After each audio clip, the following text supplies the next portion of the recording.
you doing? This is Eliseo Rodriguez, and I am recording a video for you guys that I'm going to start making a series on my book, The Doctrine of the Trinity is Dead. You can see that.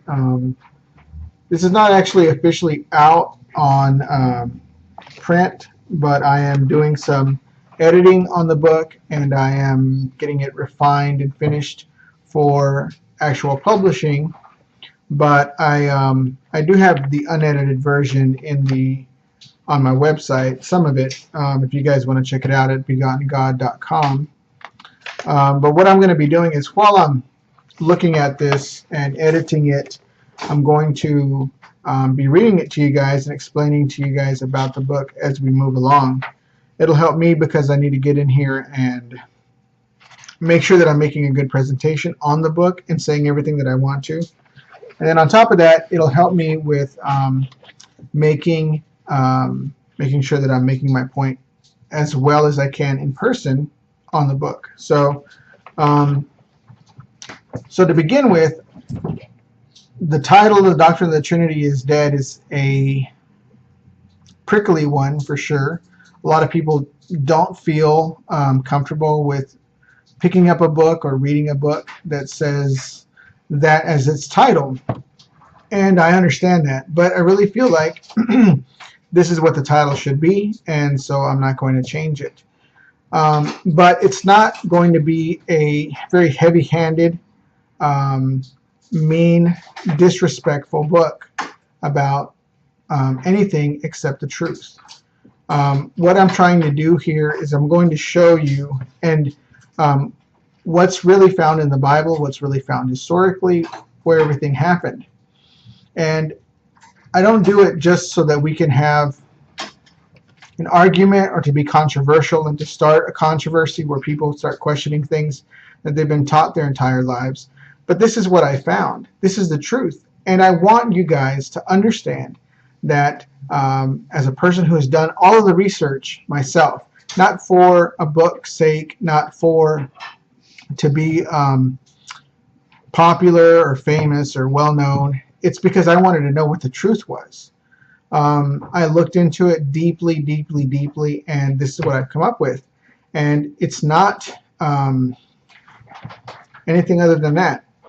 But I do want to say, as we start this, if you get a chance to get a biblical scholar, a biblical theologian, a professor, a doctor of theology, anybody who is very high and well-known educational level of these that has something to do with Christianity and Christian theology, this is going to be important.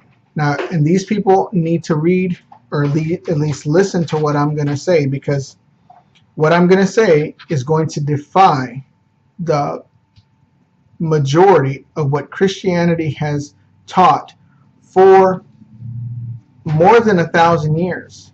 And this is not something I'm going to do lightly, but I'm telling you, there is not anyone on earth, be it theologian or Christian, that can disprove what I'm fixing to show.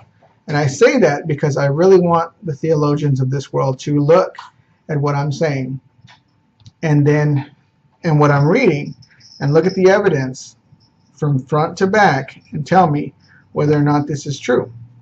And tell your students this as well. Tell your students and everything, because I'm going to say that if doctors, teachers, theologians, pastors, evangelists, anyone who tells people about Jesus, if they do not tell you what I'm telling you right now is in the Bible, it's probably because they're not telling you the truth.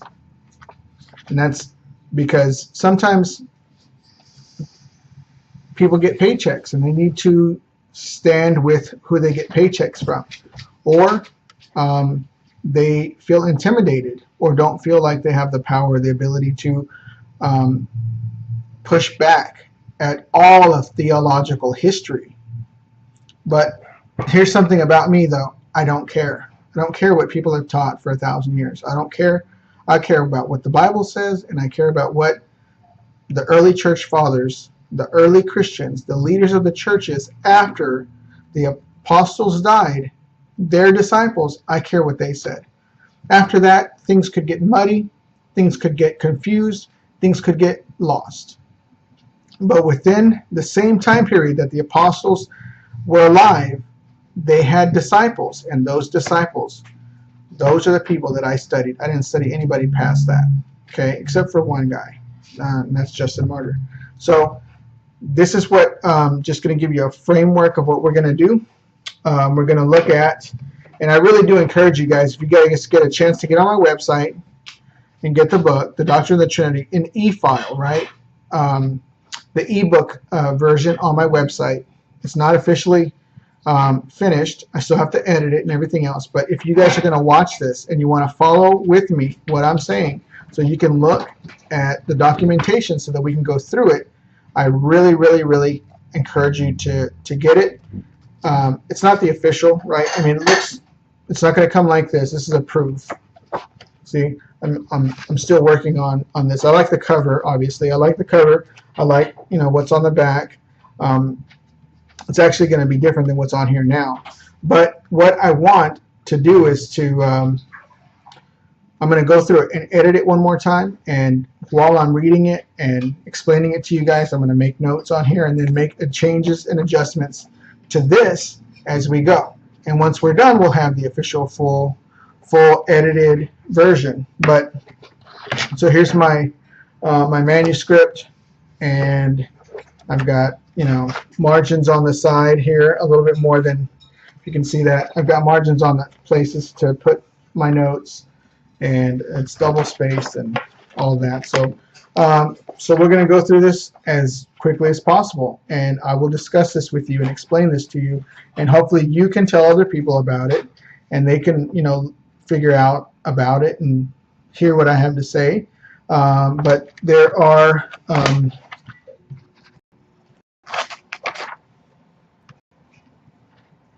in this format, there's 305 pages. So, and it's a lesson, it's a study, and I may not ever do this again when the book is finished. So I feel like God has wanted me to give this out, and it's not to disrespect anybody. Just if you get a chance to go with me through all of these lessons, it would be great, because you'll find out what I feel about it, and you'll have the book. And if you want to, for me to give you a copy with, when it's done, when it's finished, after it's edited, I could get you guys a personalized copy or something like that, to a select few. But I think that this is going to be revolutionary, and it's going to change the way people think. Okay, so that's it for now. I just wanted to let you guys know what I'm going to do, give you guys time to prepare, give you guys time to look for the book. It's $9.99 on my website. I think that's pretty cheap, but part of the reason is because that I charge for that is because I need to get some money together to get it proofread after I'm done and make sure that it's has no errors or anything else like that. So but on top of that, this is like a year's worth of work of constantly studying and stuff, and I'd like to I dedicated my entire time to that. So I saw my kids every once in a while, but I did my best to finish this book because it was something that just burned inside of me, and I'd like to, it's an opportunity right now to go through it. So ask your theologians, your pastors, your teachers, your whoever, I don't care who it is, everybody who studied the Bible has an opinion about this. I'm going to show you that the doctrine of the Trinity, first of all, is not in the Bible. Second of all, I'm going to show you that theologians have been misleading you or have not been telling the truth. And that goes for every single one of you guys. If you're a theologian or a scholar, don't take this personal, but I think that you guys know that you're hiding something from the church. What originally was taught, you guys are hiding. And so I do take this, I don't take a personal offense to any Christian who does not know the Bible and believes what they're told. That's fine. Everybody, I was the same way. But after I studied the Bible and studied history and stuff, the people who are most responsible are theologians and scholars. And I'm going to speak to every one of you scholars and theologians and teachers and deacons and pastors and everyone who's responsible in teaching. First of all, the Bible says that we, the teachers, have a greater judgment, a higher and more stricter judgment than a regular person. And you guys who know the truth, I would ask you guys to admit that some things that the original church did not believe the doctrine of the Trinity. That's number one. That needs to change. All of us theologians and scholars and everyone, we need to admit that there's no doctrine of the Trinity in the original church. And then teach what was the original doctrine. Because the doctrine of the Trinity, it exists and it has persisted, but it is not what the original church believes. And you, scholars and theologians who have not told the truth, when I'm done here, when the world sees that all of you guys have not been telling the truth, that's going to be on you. So that's what I'm saying. Before this is done, I hope that all of you guys come out of the woodwork and admit that this is the way it was, that the church really didn't believe in the Trinity, and that the first church believed totally different. And I have proof that some of these theologians already admit it, but they haven't preached it, and they haven't taught it, and they haven't tried to correct it. And this is an attempt to tell the church, now I don't care, any believers in Jesus, Mormons, Jehovah's Witnesses, Seventh-day Adventists, Baptists, Protestants, Lutherans, I don't care what denomination you are, what sect you are, Catholic, every one of you, this goes to the very heart of every single one of your places, every single one of your churches, every single one of your doctrines. And so this is what we're going to go into. And I just ask you guys, if you want to, you don't have to buy the book. You can just listen. It's just whatever you want. It's just something that's easier for me to understand. And if you want to ask questions, or if we want to do a webinar or do something like that, we can do a question and answer session. But right now, I'm just making this video, and I don't know who's going to hear it. So until I find out that more of you guys want to do like a webinar or a live recordable type thing, we can do that too. So until then, we're going to do it in this way, and then hopefully somebody watches it someday. So, and that's it. I thank you guys very much, and I appreciate it. I hope you guys tell others, and as we go, I'm welcoming arguments, and we're not going to argue, right? But points. Maybe I missed something. Maybe I didn't miss something. But this is a great opportunity for us to all get together and to talk about what the Bible says and get real answers. And I'm telling you, this is the truth. This is what I got. So that's it. I would like to thank you guys. Remember, my website is begottengod.com, and you can see some of the stuff that we're going to go into there, and my book is there.